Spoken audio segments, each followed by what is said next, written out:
শিব থেকে উৎপন্ন ব্রহ্মা, বিষ্ণু, মহেশ এদের মধ্যে ভেদ করলেই নিশ্চিত নরক ভোগ করতে হবে।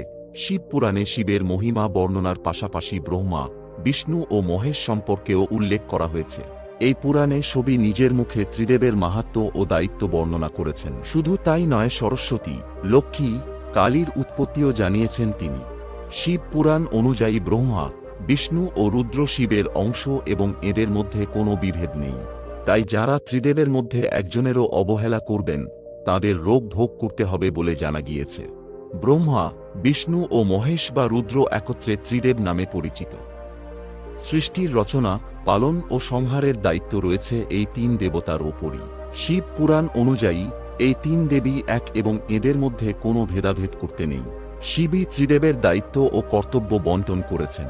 শুধু তাই নয়, লক্ষ্মী, কালীর উৎপত্তি সম্পর্কেও নিজ মুখে ব্যাখ্যা করেছেন শিব।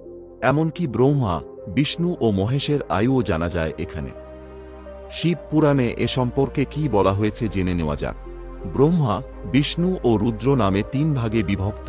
শিব পুরাণে মহেশ্বর জানিয়েছেন তিনি স্বয়ং সৃষ্টি, পালন ও সংহারের কর্তা। তাঁর স্বরূপ সগুণ ও নির্গুণ। শিবই সচ্চিদানন্দ নির্বিকার পরম ব্রহ্ম ও পরমাত্মা। সৃষ্টির রচনা, রক্ষা ও প্রলয়রূপ গুণের কারণে শিবই ব্রহ্মা, বিষ্ণু ও রুদ্র নাম ধারণ করে তিন রূপে বিভক্ত হয়েছেন। শিব থেকেই রুদ্রের উৎপত্তি। পূজার্চনার নিয়মনীতির দিক দিয়ে তাঁদের মধ্যে বিশেষ কোনো তফাৎ নেই। ব্রহ্মা, বিষ্ণু ও রুদ্র তিনজনেই এক রূপ, এদের মধ্যে কোনো বিভেদ নেই।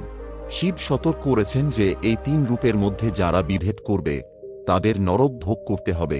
রুদ্র, সরস্বতী, লক্ষ্মী ও কালীর বর্ণনা। শিব পুরাণ অনুযায়ী শিব স্বয়ং ব্রহ্মার ভ্রীকুটি থেকে উৎপন্ন হয়েছেন। তিনিই ব্রহ্মাকে সৃষ্টির রচয়িতা এবং বিষ্ণুকে পালক পিতার দায়িত্ব অর্পণ করেন। শিব পুরাণ অনুযায়ী তাঁর অংশ থেকে প্রকট হয়েছেন যে রুদ্র, তিনি প্রলয় করেন। উমা নামে বিখ্যাত পরমেশ্বরী প্রকৃতি দেবী। তাঁরই শক্তিভূতা বাগদেবী সরস্বতী ব্রহ্মার অর্ধাঙ্গিনী এবং দ্বিতীয়, যিনি প্রকৃতি দেবী থেকে উৎপন্ন হন। তিনি লক্ষ্মী রূপে বিষ্ণুর শোভা বৃদ্ধি করছেন। আবার কালী নামক তৃতীয় শক্তি রুদ্রদেবের সঙ্গী। শিবই সৃষ্টি, পালন ও সংহার করেন। শিব পুরাণ অনুযায়ী রজ ইত্যাদি তিন গুণ দ্বারা ব্রহ্মা, বিষ্ণু ও রুদ্র নামে প্রকট হয়েছেন। বিষ্ণু অন্তরে তমগুণ ও বাইরে সত্যগুণ ধারণ করেছেন। ত্রিলোকের সংহার করেন যে রুদ্রদেব, তিনি অন্তর থেকে সত্যগুণ ও বাইরে তমগুণ ধারণ করেছেন। আবার ব্রহ্মা অন্তর ও বাইরে থেকে রজগুণী। নারায়ণের দায়িত্ব। শিব পুরাণ অনুযায়ী শিবের নির্দেশেই নারায়ণ সর্বদা সমস্ত লোকে পূজিত হন। ব্রহ্মা দ্বারা সৃষ্ট জগতে ব্যক্ত দুঃখ কষ্ট দূর করার দায়িত্ব তাঁর। এজন্য তাঁকে একাধিক অবতারও গ্রহণ করতে হবে বলে এই পুরাণে জানানো হয়েছে। উল্লেখ্য, বিভিন্ন যুগে বিষ্ণু বিভিন্ন অবতারে জন্মগ্রহণ করেছেন।